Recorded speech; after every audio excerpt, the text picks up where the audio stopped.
High বন্ধুরা, আজকে সেলাই শেখার দিন ছিল, তো তাড়াতাড়ি আমরা সবাই রেডি হয়ে সেলাই শেখার জন্য বেরিয়ে পড়লাম।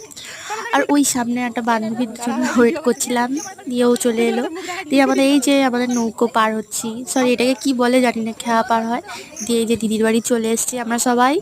আর ওই যে সবাই সেলাই করছে, ওইখানটায় সবাই সেলাই করছে। ওই সেলাই টেলাই শেখা হয়ে গিয়ে বাড়ি যাচ্ছি।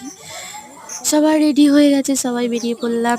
কি অবস্থা দিদির ঘরের দেখো। এখন আমরা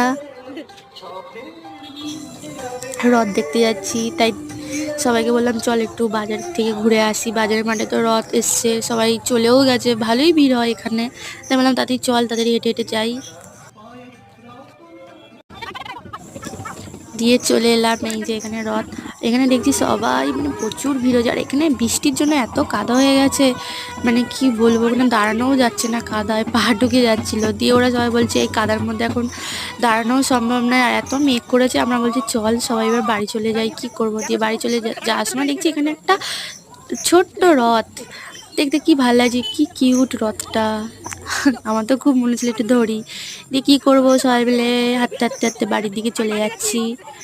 আর আজকে এত মেঘ করেছে, এত বৃষ্টি হয়েছে, কি বলবো।